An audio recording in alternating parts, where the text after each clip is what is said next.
तो आप अपने होम म्यूजिक स्टूडियो सेटअप से महीने का 20 से 30 हज़ार रुपये अर्न कर सकते हो, वो भी इजीली। सबसे पहली चीज और सबसे इंपॉर्टेंट चीज है वो है मेक गुड म्यूजिक, यानी कि आपका प्रोडक्ट अच्छा होना चाहिए। चाहे आप कितनी भी एड स्पेंड कर लो, जितना भी कंटेंट बना लो, जितने भी लोगों से नेटवर्किंग कर लो, कुछ नहीं होने वाला अगर आपका म्यूजिक ही अच्छा नहीं है। इसको इस तरीके से समझना, कल को आप बोल रहे हो यार मैं तो हनी सिंह के प्रोड्यूसर को जानता हूँ, मैं तो बादशाह के प्रोड्यूसर को जानता हूँ, मैं तो गिप्पी ग्रेवाल के इन आर्टिस्ट को जानता हूँ, मेरी यहाँ तक नेटवर्किंग है। बट भाई वो नेटवर्किंग तब तक कोई काम नहीं आएगी जब तक आपका अच्छा म्यूजिक नहीं हो। अब आप मान लो बहुत अच्छे कंटेंट क्रिएटर भी बन जाते हो कि भाई मैं म्यूजिक से रिलेटेड कंटेंट बनाऊंगा, पोस्ट करूंगा, मेरे पास ऑडियंस आएगी, मैं उनको सर्विस दे सकता हूँ, मैं अपना म्यूजिक पे व्यूज ला सकता हूँ। आपका म्यूजिक अच्छा करना सबसे ज्यादा इंपॉर्टेंट है, और म्यूजिक अच्छा करना कोई एक दिन का काम नहीं है। जब मैंने म्यूजिक प्रोडक्शन स्टार्ट करी थी ऑलमोस्ट 2015 के टाइम पे, तो मेरी बीट्स कुछ इस तरीके से साउंड करती थी।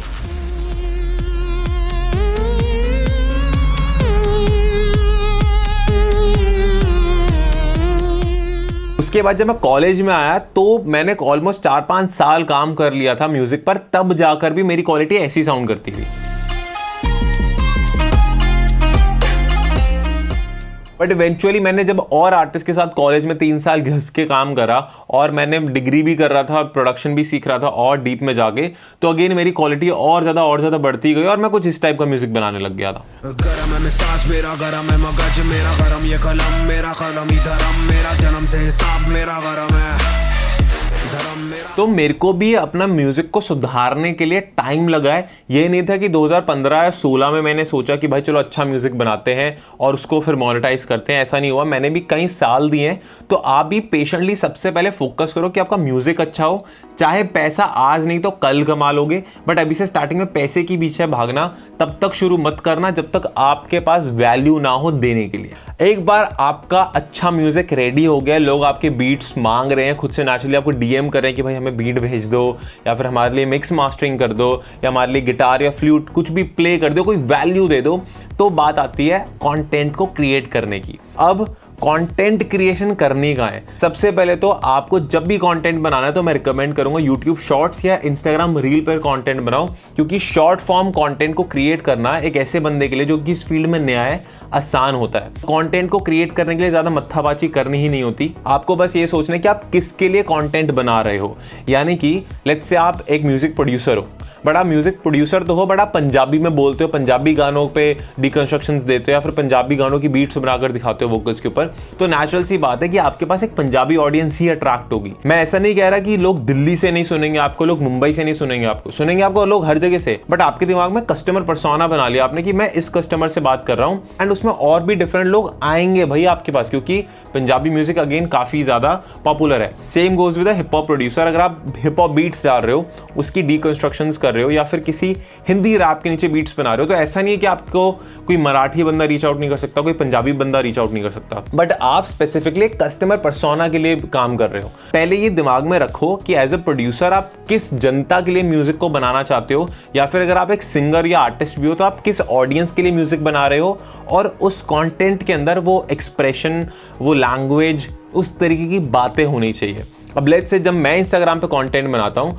तो मैं ये सोचकर बनाता हूँ कि एक ऐसे बंदे के लिए कंटेंट बना रहा हूँ जो हल्का बहुत म्यूजिक सीखना चाहता है, या फिर उसका हल्का सा म्यूजिक में इंटरेस्ट है। तो मैं इंस्टाग्राम के ऊपर बहुत ही लाइट नॉलेज वाला और थोड़ा एंटरटेनमेंट फन वाला कंटेंट को क्रिएट करता हूँ। बट यहीं पे यूट्यूब के ऊपर जब मैं कंटेंट क्रिएट करता हूँ तो मैं ज़्यादा इन डेप्थ जाता हूँ, जैसे कि इस वीडियो के अंदर जा रहा हूँ, या फिर मैं लास्ट वीडियो के अंदर गया था, इसमें मैंने साउंड डिजाइनिंग की बात करी थी, क्योंकि मेरे को पता है वहां पर मैं एक ऐसे बंदे से बात कर रहा हूँ जो कि in depth technical core music सीखना चाहता है। और उसकी वजह से लोग हमारे पास म्यूजिक पढ़ने तो आते ही हैं, साथ ही साथ बहुत लोग हमसे म्यूजिक बनवाने भी आते हैं, वो वाले टाइप के आर्टिस्ट जो खुद भी थोड़ा बहुत म्यूजिक प्रोडक्शन जानते हैं। तो एक बार आपने अच्छा म्यूजिक बना लिया है, सो आपको बस ये पता होना चाहिए आप किस ऑडियंस से बात कर रहे हो, और आपको बस इंस्टाग्राम पर जाना है, ट्रेंडिंग रील्स को ढूंढना है और ये देखना है कि मैं उसको अपने कंटेंट के हिसाब से कैसे मोल्ड कर सकता हूँ और मैं क्या बना सकता हूँ। या फिर इंस्टाग्राम पर जाओ, सर्च बटन पर जाओ यहाँ पर, और अपना इंटरेस्ट लिख दो, like music production, DJing, guitarist, और आपको यहाँ पे बहुत सारी रील्स मिल जाएगी। अब यहाँ पे किसी का भी फॉर्मेट जो आपको अच्छा लग रहा हो, जिस पे अच्छे व्यूज हो, और आपको उनके चैनल पे जाकर ये भी दिख रहा है कि यही टाइप के पैटर्न्स पर ज्यादा व्यूज आ रहे हैं, तो भाई उस पैटर्न को थोड़ी देर के लिए क्रिएट करना स्टार्ट कर दो। इवेंचुअली बाद में चेंज कर जाना जब आपके दिमाग में कोई यूनिक आइडिया आ जाए या फिर आप किसी और आर्टिस्ट से इंस्पायर हो जाओ। तो आई गेस सेकंड चीज सबको क्लियर हो गई होगी कि कंटेंट को क्रिएट करना बहुत ज्यादा इंपॉर्टेंट है, क्योंकि कंटेंट क्रिएशन आज के टाइम पे एक ऐसा तरीका है जहां पर आप लोगों को रीच आउट कर सकते हो विदाउट एनी कॉस्टिंग। पहले जब लोगों को रीच आउट करना पड़ता था तो टीवी एड्स, न्यूज़पेपर, यहाँ पर 10 जगह मत्थापाची करनी पड़ती थी, बट आज के टाइम पे it is super easy, just आपको फोन उठाना है और कंटेंट बनाना है और डालना है। तो अब आप एक ऐसी स्टेज पर आ चुके हो जहाँ पे आपका म्यूजिक अच्छा है, आप कंटेंट भी डाल रहे हो, अब लोग आपको रीच आउट करना स्टार्ट कर सकते हैं for your services. Let's say आप आर्टिस्ट हो और अपनी गाते हुए और अपने गानों के ऊपर बीट्स बनाकर डालते हो, तो इवेंचुअली लोग आपको रीच आउट कर सकते हैं कि यार मेरे लिए भी गाना बना दोगे क्या मेरे साथ कोलैबोरेट कर लोगे क्या। यहीं पे अगर आप एक म्यूजिक प्रोड्यूसर और किसी और के वोकल्स को लेकर उसके ऊपर म्यूजिक बनाते हो या फिर सिर्फ अपनी बीट्स दिखाते हो, तो भी लोग आपको रीच आउट कर सकते हैं आपके कंटेंट को देखे कि मेरे लिए भी ऐसी बीट बना दो। अब उन लोगों को सर्व किस तरीके से करें, यहाँ पर उन लोगों को प्रोफेशनली सर्व करने के लिए मैं रिकमेंड करूंगा कि आपको अपनी एक वेबसाइट को क्रिएट कर लेना चाहिए। अब ये वेबसाइट क्रिएट कैसे होगी, इसके लिए आप हमारा जो एक नया चैनल हमने क्रिएट करा है वाई कोड, जिस पर कार्तिक ने इन डेप्थ तरीके से इस वीडियो में बता रखा है कि कैसे अपने खुद की पोर्टफोलियो वेबसाइट बनाते हैं। इस वीडियो को देख के स्टेप बाय स्टेप फॉलो कर लो, इसका लिंक जो है मैं डिस्क्रिप्शन या आई बटन में दे दूंगा, और अपनी एक वीडियो को क्रिएट कर लो जिधर लोग आपको कांटेक्ट कर ले, या तो व्हाट्सएप पे या फिर उधर फॉर्म फिल कर ले। अब वेबसाइट से आप थोड़े लेजिट लगोगे, थोड़े प्रोफेशनल लगोगे। अगर बंदा आपको डायरेक्ट व्हाट्सएप पे कांटेक्ट करता है वो भी ठीक है, बट अगर आप थोड़ा और ज़्यादा प्रोफेशनल चाहते हो तो अपनी वेबसाइट को क्रिएट ज़रूर कर लो, जिधर आप अपना पोर्टफोलियो, वर्क, आपने किस किस के साथ काम करा हुआ है, आपकी स्टोरी क्या है वो मेंशन कर सको। क्योंकि जब बंदा आपसे म्यूजिक बनवाने आ रहा है, वो कंटेंट देखने के बाद अट्रैक्ट हो गया आपके पास, बट उसको आपकी स्टोरी, आपके प्रूफ ऑफ वर्क ज़रूर जानने हैं, तो वो आपकी वेबसाइट पर उसको मिलने चाहिए। तो अब इस टाइम पर आपके पास लोग रीच आउट करने लग जाएंगे, और आप अगर स्टार्ट कर रहे हो तो मैं आगे नंबर नहीं बोल रहा, आप 5,000 से भी म्यूजिक प्रोडक्शन स्टार्ट कर सकते हो, आप 15,000 से भी म्यूजिक प्रोडक्शन स्टार्ट कर सकते हो, बट 5, 6, 7 हज़ार एक ऐसी रेंज है जहाँ पर एक बिगिनर कहीं ना कहीं चार्ज कर रहा होता है अपने आर्टिस्ट से। तो म्यूजिक को प्रोड्यूस कराने के लिए, साथ ही साथ बेसिक मिक्सिंग मास्टरिंग देने के लिए आप इतना कुछ अराउंड चार्ज कर सकते हो। अगेन मैं सिंगल नंबर नहीं बोल रहा हूँ, और ये वीडियो पता नहीं कब अपलोड होगी और उसके आप कितने साल बाद या कितने महीनों बाद इस वीडियो को देख रहे हो, तो अगेन एक बेसिक पता लगा लो कि एक बिगनर आपके मार्केट में चार्ज कितना कर रहा है। और उसके लिए आपको कुछ भी नहीं करना, आपको अपना फ़ोन उठाना है, आपको अपने आसपास की म्यूजिक स्टूडियो में कॉल मिलाना है, वहाँ से आपको एक एवरेज प्राइस पता लग जाएगा कि आपकी सिटी के अंदर एक प्रोफेशनल कितना चार्ज करता है स्टूडियो के अंदर बैठ के, और आप अपने एक्सपीरियंस के हिसाब से उस प्राइस के अराउंड, उससे थोड़ा नीचे या थोड़ा ऊपर चार्ज कर सकते हो। अब बात आती है अपने बिजनेस को स्केल करने के लिए। तो इस चीज़ को, म्यूजिक स्टूडियो को, अभी तो आप घर से कर रहे होगे, अब इसको और ज़्यादा स्केल करने के लिए जो पैसे आप कमा रहे हो उसको सारे को अपनी ऐश में या फिर फन में मत लगाना। अब जो इवेंचुअली आपने अच्छा म्यूजिक बनाने में काफ़ी साल दिया, अपने अच्छा कंटेंट बनाने में भी 7-8 महीने दे दिए, उसके बाद जो आपको लोग रीच आउट कर रहे हैं और उससे आप जो थोड़ा बहुत पैसा बना रहे हो उसमें से 30-40% सेव करो, ताकि आप अपने बिजनेस के अंदर री इन्वेस्ट कर सको, यानी कि मेटा एड्स पर। तो एज ए प्रोड्यूसर आपको सिर्फ और सिर्फ ऑर्गेनिक कंटेंट पे डिपेंडेंट होना चाहिए जब तक आपने कुछ बनाया ना हो। एक बार आपका ऑर्गेनिक कंटेंट से पैसा बनने लग जाता है, देन आपको अपने पैसे को री इन्वेस्ट करना चाहिए मार्केटिंग के अंदर, यानी कि मेटा एड्स। मेटा एड्स यानी कि जब भी आप इंस्टाग्राम रील्स को स्क्रॉल करते हो तो आपको बहुत बार ऐसे एड्स देखने को मिलती होगी। इनफैक्ट हम भी लोग एड्स रन करते हैं, और जो कि कुछ इस तरीके से दिखती है। तो आपको भी एज ए म्यूजिक प्रोड्यूसर एक अच्छा एड सेट क्रिएट करना है, और ऐसे 3 से 4 एड सेट क्रिएट करके आपको एड्स चलानी है। अब एड्स चलती कैसे है, काम कैसे करती है, अगर आप ये बहुत इन डेप्थ तरीके से सीखना चाहते हो तो कमेंट करो, एंड अगर बहुत सारे कमेंट होंगे तो हम लोग इसके ऊपर डेफिनेटली कुछ लेकर आएंगे। आपको मेटा एड्स सीखनी है, अपने पैसे को लेना है, जो आप कंटेंट बनाना सीख चुके हो बस उसी कंटेंट पे पैसे लगा के उसको और लोगों तक रीच आउट कराना है। और वहाँ पर आपके पास एक फनल भी रेडी है जो कि आपकी वेबसाइट है, जिस पर लोग आके आपकी स्टोरी, आपका प्रूफ ऑफ वर्क देख सकते हैं, और वहाँ पे कॉन्टैक्ट फॉर्म फिल करके आपको रीच आउट कर सकते हैं। फिर अगेन व्हाट्सएप बिजनेस पे भी वो लोग आपको कॉल कर सकते हैं। और अगर आप स्मार्ट नहीं हो हमारी तरह, क्योंकि हमने जब स्टार्ट करा था हमें बिल्कुल भी अकल नहीं थी, हमने 10 जगह हाथ पैर मारकर चीजें सीखी हैं। आप बस लगे रहो, काम करते रहो, इवेंचुअली आपको खुद ही डायरेक्शन मिल जाएगी। लास्ट चीज बोलूंगा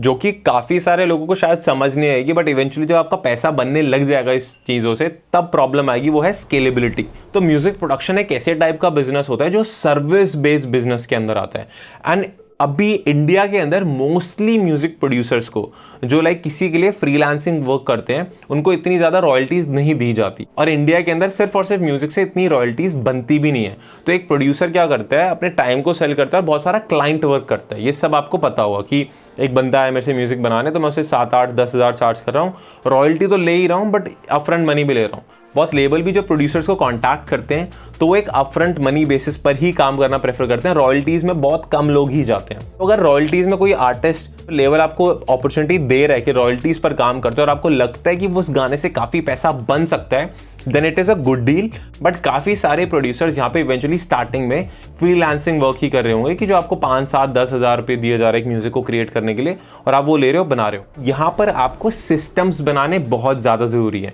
सिस्टम्स यानी कि आप अगर अपने म्यूजिक स्टूडियो को एक बिजनेस पर्सपेक्टिव से देखोगे, आप जो लोगों को सर्विस प्रोवाइड करते हो वो तो आपकी चलो सर्विस होगी, बट उस स्टूडियो को लोगों तक पहुंचाने के लिए हमें मार्केटिंग भी करनी, कंटेंट भी बनाना है, मेटा एड्स भी चलानी है, एडिटिंग भी करनी होगी, सेल्स भी करनी होगी। तो बहुत सारे एस्पेक्ट्स निकल कर आएंगे। जब आप जितनी भी मैंने सारी चीज़ें बताई हैं उसको आप जब प्रैक्टिकल करने जाओगे तो उन सारे एस्पेक्ट्स को, मार्केटिंग को, सेल्स को, सर्विस प्रोवाइडिंग को पेपर पे लिख दो, मैं ये करता हूँ, मैं ये करता हूँ। और इस स्टेज पर जब आ जाओगे, यानी कि आपके जितने भी काम हैं और उन सारे कामों में से क्या क्या काम इनिशियली अभी डेलीगेट हो सकते हैं और आप कितना पैसा इन्वेस्ट कर सकते हो उसको डेलीगेट करने के लिए, वो करना स्टार्ट कर दो। और सिस्टम से मेरा मतलब ये है, लेट्स से आप मंडे या ट्यूसडे को बीट्स को क्रिएट करते हो, वेंसडे थर्सडे को कंटेंट को क्रिएट करते हो, फ्राइडे थर्सडे को मे बी आप क्लाइंट या सेशंस लगाते हो। तो ये आपके सिस्टम्स है कि आपने दिन बांट दिया और इसी तरीके से आप एक मशीन की तरह काम करते हो। कोई भी बिजनेस उठा लो जो बड़ा है, वो इन दी एंड एक मशीन है, और वहाँ पे जो लोग हैं वो एक, जैसे वो होता है ना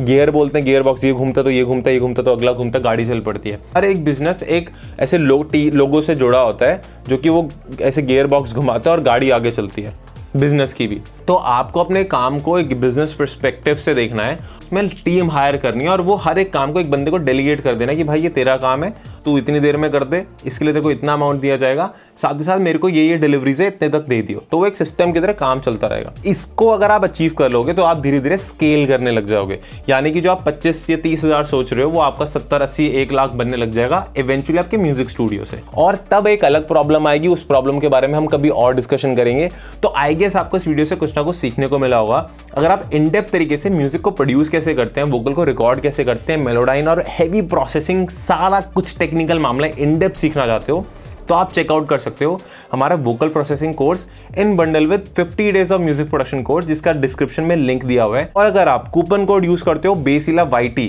ये जो यहाँ कहीं आ रहा होगा, तो आपको इस बंडल के ऊपर जो डिस्काउंट लगा हुआ है उस पर और डिस्काउंट देखने को मिलेगा। तो फटाफट जाओ, लिंक पे क्लिक करो and best of luck for your journey. Bye bye.